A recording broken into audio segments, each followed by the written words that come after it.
and welcome our beloved viewers to RTD's News English edition. As usual, we bring to you the major and top highlights of tonight. Let's follow.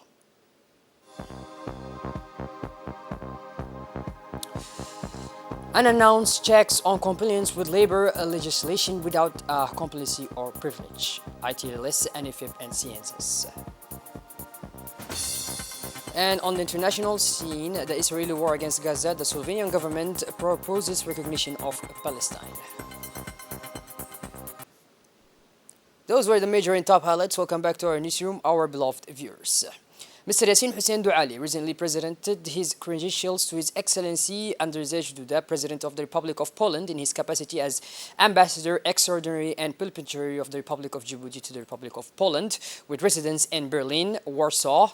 Mr. Yassin, the new Ambassador of the Republic of Djibouti to the Republic of Poland, was received in the Belvedere Palace, the venue for welcoming foreign heads of state, by the Polish head of state, Mr. Andrzej Duda, in the presence of the first consular of the Embassy of the Republic of Djibouti, Mr. Mohamed Usman, and the Secretary of State and Head of Poland's International Policy Bureau, Mr. Mieszko Pawlok, Under Secretary of State of the Polish Ministry of Foreign Affairs, Mrs. Anna Radwan, the Director for Africa and Middle East at the Ministry of Foreign Affairs. At the beginning and end of the ceremony, the national anthems of the Republic of Djibouti and the Republic of Poland were played in turn by the military band, and the ambassador reviewed the guard of honor at the interests of the palace in handing over his letters. Mr. Yassin Hussein Douali said he was honored to present his credentials and his procedures letter to recall for the Polish president. The Polish president then held talks with Ambassador Yassin Hussein Douali, focusing on bilateral relations as well as regional and international issues.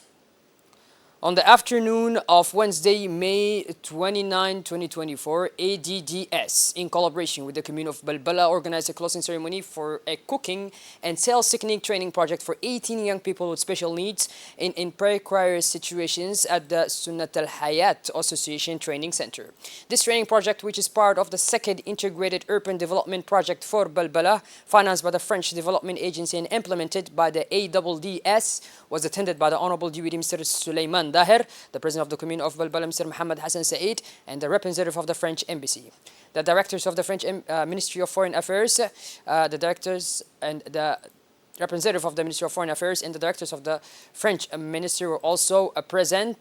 Mr. Mahdi Mohamed Jama, the General Manager of ADDS, was also present. The Director of Social Development of ADDS, Mr. Galab Hassan Galab, the President of the Association Sunnat al-Hayat, as well as 18 young beneficiaries and their parents. The aim of this training project submitted by the Sunnat al-Hayat Association is to enable young people to acquire technical and practical skills in the kitchen and sales professions, to promote their autonomy and boost their confidence by developing their self-esteem and aptitude. The aim is to reduce unemployment and combat exclusion and urban poverty. The ceremony began with an exhibition of photos and videos recounting the highlights of the training.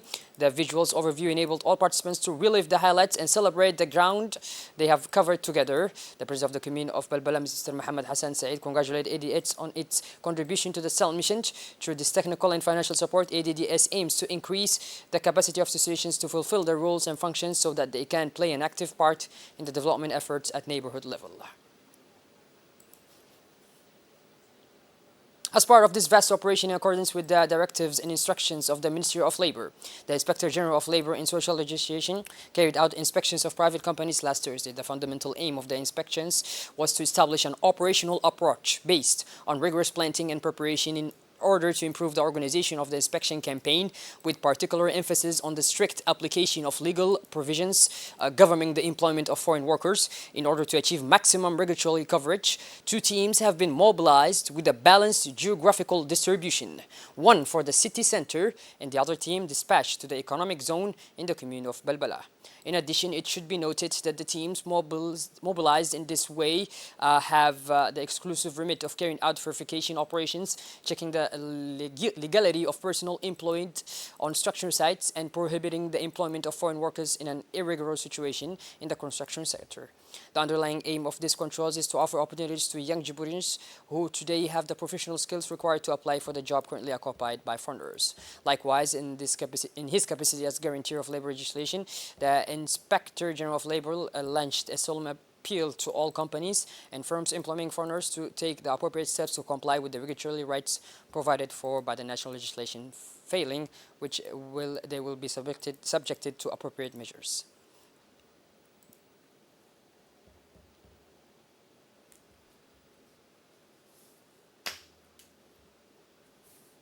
In his speech, the Inspector General hammered home the point that no slacking off, no free ride, or non-compliance with current legislation would be tolerated, and that any fundamental company caught red-handed in the act of concealed work would be considered liable for offences giving rise to appropriate sanctions. In the same vein, the Inspector General, Mr. Abdi Farah Idli, firmly asserted that any company found to be in breach of the law would be dealt with in accordance with the law, of course. In yet another remarkable and commendable achievement, Al Irshad School organized a ceremony dedicated to the graduation of 30th class of high school students named Lali Al Irshad. The ceremony took place at the People's Palace, coinciding with the closing of student activities for the 2023-2024 academic year, and in the presence of the school's director, Mrs. Halima Muhammad Usman, the chairman of the school's board of directors, Mr. Qasim Ali Muhammad, Mr. Ibrahim Abdullah, owner of the Napoleon Company, and representative of the Ministry of National Education and Vocational Training, as well as directors of private Arab schools in Djibouti. The event was rich, as in previous years, by a variety of artistic performances, including welcoming songs and poems, as well as new sequences dedicated to solidarity with Palestine. The ceremony also included a short theatrical performance in the procession of gratitudes. The joyous ceremony concluded with the presentation of honors to the 30th graduating class, as well as the students distinguished for their contributions to extracurricular activities and educational research. Members of the school's administrative and teaching staff were also honored for their dedication and commitment. The graduates delivered speeches in various languages, expressing their pride and gratitude for having successfully completed this crucial stage of their educational journey with divine grace. They underlined the vital role of the Irshad Model School in preparing a cultural and committed youth ready to play a dynamic role in building society and meeting national challenges. The school's headmistress, Mrs. Halima Muhammad Usman, said in her speech at the ceremony that this annual event clearly reflects the school's vision and mission, as well as the educational model based on superior values adopted by its educational establishment. She added, on this blessed day, we celebrate together the Al-Lali Al-Irshad graduating class, a symbol of optimism and success. We all have the right to be proud of this achievement, which makes our dreams come true. Our sincere thanks goes to those who have worked tirelessly to ensure a bright future for our children, to the dedicated parents and teachers. Mrs. Usman also emphasized the school's leading role in education in the promotion of the Arabic language and noble values in Djibouti. She also noted that the school's graduates regularly achieve the best performance at the national level. A prize-giving ceremony was held at the Are High School in Ali Sibeh, attended by the Deputy Prefect, Mr. Umar Idris, Deputy Abdi Khaire and Hassan Umar, and police and gendarmerie officials, principals of local schools, teachers, students, and staffs. The ceremony was attended by the to be Solomon, as the management wanted to award prizes to the best students, teachers, members of school, and service agencies of the high school.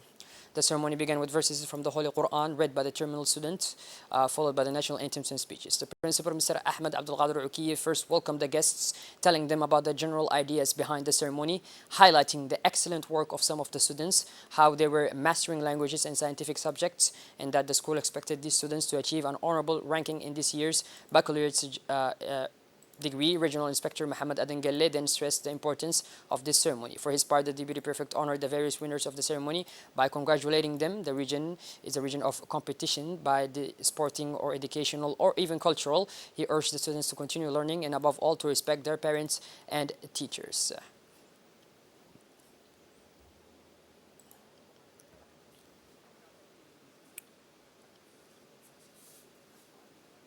To the White City now, where as usual the team from Tajoras Medical Hospital came to Balho. The genealogist visits to the region's remote areas have become a must for expectant mothers and women with genealogical problems. Gone are the days where patients had to travel with the main town or even the capital for a consultation. The innovation initiated by the team led by Dr. Dimbiu, chief physician of the Economist region, is doing everything in its power to overcome the medical service complex, at least for the day. With this in mind, the team travels to remote localities to carry out obstetrical ultrasounds on the spot for pregnant women. The team also includes a nutritionist and a supervisor. At the same time, awareness raising on family planning, health information, education, and communication is carried out. After the consultation, essential medicines are given to beneficiaries and serious cases are referred to the CMH for better care. The Obuchi Association has launched a training workshop on gender-based violence in Obuch and female genital mutilation. The workshop, which began on Thursday, May 30th, will run over a 3-day period and aims to strengthen knowledge of women's rights with a particular focus on issues relating to gender-based violence. The Obuchi Association is a non-governmental organization dedicated to promoting women's rights through awareness-raising training and advocacy initiatives. The association works for an environment where every woman can live without fear of violence and discrimination, funded by USAID. Through Kaizen, this project benefits from the expertise of national consultants specialized in these fields. The workshop is aimed primarily at young volunteers from the association Alice Group, who will be trained to raise awareness of these crucial issues. Kaizen is a company specialized in the implementation of international development projects, working in partnership with local organizations to improve the living conditions of vulnerable communities. Shifting gears towards the international scene now, Prime Minister Peter Gallup's Slovenian government proposes that Parliament vote to recognize Palestine. Slovenia becomes the 10th European Union country to recognize Palestine. Peter Gallup's government submits a regulation proposal to Parliament. The Real Rebel coalition has a large majority and, barring any surprises, the text should be approved. The vote is expected to take place on Tuesday. Slovenia had begun the recognition process at the beginning of May. Peter Gallup explained this week that he wanted to speed up the recognition process in response to the IDF's operations in Rafah. The United Nations Relief and Works Agency for Palestinian Refugees announced that over the past 2 days, more than 32,000 people have fled Rafah. The UN organization added to its official account on X platform, formerly known as Twitter, that no place is safe from incessant shelling. Families are looking for safety, but damage and destruction are their only horizon in the Gaza Strip. Commenting on the situation of displaced Palestinians, UNRWA said that they were forced to leave everything behind. Their lives are in danger every day. The UN agency concluded its post with an urgent call for immediate ceasefire in the Gaza Strip. Over 3,000 participants from 82 countries gathered for 4 days in Nairobi for the annual general meeting of the African Development Bank. The reform of the international financial architecture formed the cornerstone of the meeting. This reform will have to take account of the challenge of climate change. Africa would need $213 billion a year until 2030 to meet the challenge of sustainable development. It's still headed for almost 18 months by the Nigeria's Economy Adesina. The AFDB is due to define its strategy for the next 10 years. And last but not least, in sports, Champions League monsters Real Madrid and their myriad of stars head to the final at Wembley tonight as ultra favorites against Borussia Dortmund. The underdogs, with the smallest budgets, driven by a collective spirit of the sweet dream of achieving the unthinkable Europe's Premier League competition, reached its epilogue in London a year after Manchester City's first title in Istanbul, following a tight battle with another unexpected finalist, Inter Milan. On Saturday, a record of success, the momentum, the squad, and the budget will all weigh in favor of the Spaniards from Real Madrid, the most successful club in history with 14 titles to their name, including 5 in the last 10 years. The White House, populated by talented young stars, seasoned veterans, is aiming to return to the throne at the end of the almost perfect season with just 2 defeats and 54 matches. Stay tuned in as the RTD will broadcast that match live. Well, by this, our beloved viewers, we finally conclude this edition. Thank you for being with us, and make sure to tune in later for more. Have a wonderful evening. Take care.